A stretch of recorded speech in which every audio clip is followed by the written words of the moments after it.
I want to talk a little bit about the builders lenders, because that's what the topic of conversation has been every day with a huge amount of investors that are buying these new construction properties. I want to address this because I want them to listen to this podcast rather than me have to be the broken record for everybody that comes to me. Here's what happens. When you go to a new construction builder, whether you're buying your primary residence or you're buying a rental property, the builder wants to keep the continuity of the transaction with their, quote, preferred lender. And there's usually a business relationship, or they own the mortgage company outright. And there's a good reason for that. That way the builder can make one call, one place for all the mortgages. Sure. And for that, they, legally, they cannot force you to use their mortgage lender. Legally, right. It's against the law. But they can incentivize you to use the builder's lender. And so we've seen incentives anywhere from a couple percent, like 2 points or 3 points, on up over $10,000, $12,000 if you use our preferred lender. Gotcha. And so what happens, though, is that creates a captive audience for the builder's lender.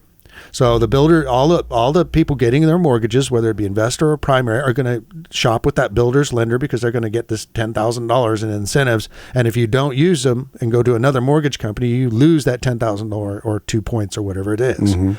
And so they've got that captive audience. So the builder's lender gets loan after loan after loan. The problem is their service isn't all that great. Okay, because they don't have to work for it. It just comes in the door. Right. And so they get bogged down, because that's right now we're in a mortgage boom, a refinance boom, and so they get bogged down as well. So that's a problem, but we address it because I don't put up with them giving us bad service, especially when I'm bringing a dozen loans to a mortgage company all at once, which happens. And so what you're going to do with Benchmark. Yeah, absolutely. And that's the whole thing, is that depending on what the incentives are. So we just talked about those 15 duplex style homes I just sold. Well, this builder won't pay points or any, because the price is so low. They'll only pay the title policy, which might be $1,200. Mm-hmm. Well, somebody like Benchmark can undercut that because they could be more competitive than the builder's lender. So once again, the builder's lender, and just to say this, is they're going to charge about maybe 1% in costs more than your average Benchmark or cross country mortgage or whatever. Right. So they're gonna charge it because they're going to give you 2 points or $10,000. And I get this call almost every day saying, why is the builder charging me this? And I can get this mortgage over here from Chase or Benchmark for this, mm-hmm. Okay, this lower rate. And I have to explain to them that, by the way, you are getting this incentive, and you'll have to be able to do it, to get that incentive, you'll have to go ahead and apply with the builder's lender. Now, so there is going to be always, very rarely are they going to actually meet the actual market.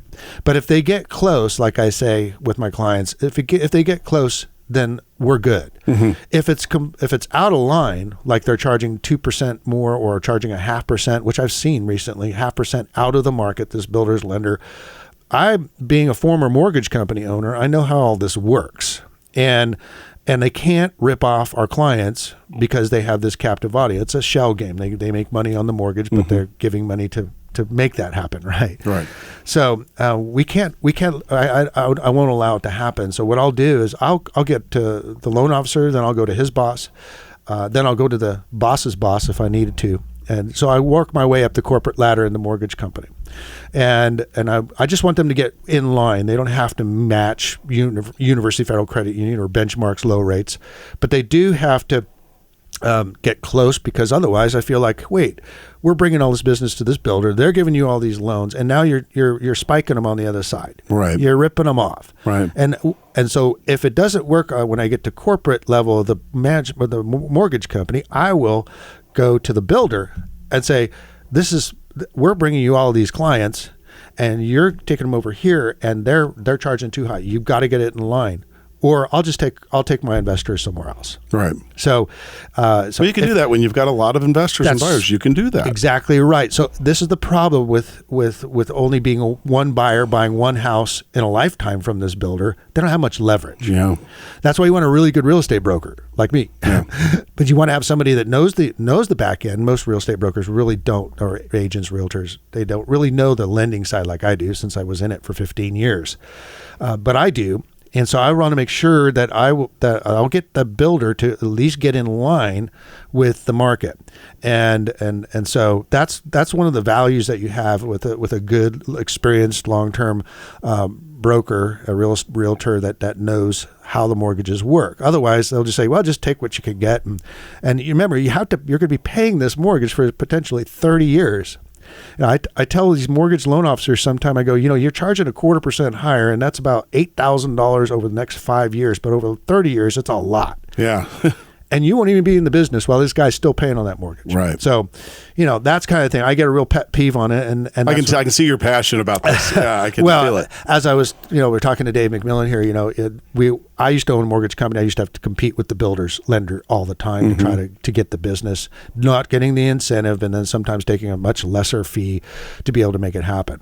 So that's really the reason I'm doing this podcast. Not only update my clients on the market, but also tell them, by the way, you're going to get a little bit higher rate when you deal with the builder's lender. And I can't really change it. I can fight for you, but I can't make them lower their rates. Right. When the mortgage crisis was pretty much had fleshed itself out, pretty much the mortgage rates were pretty homogenized at that point. All the brokers were gone. The mortgage brokers, it's all bankers now. They're pretty much out. And so you really couldn't shop for a rate and get much difference. And now, but believe it or not, there is a difference between different companies, and it could be as much as a 0.25% interest rate. So that's why you can't always, you don't want to use a no-name lender or an internet lender. You want to use somebody you can actually get in front of and actually have a communication with. That's not an 800 number like some of these national, or an app. Yeah. Right. Yeah. Rocket Mortgage or whatever, Right. So it's really important to have that relationship.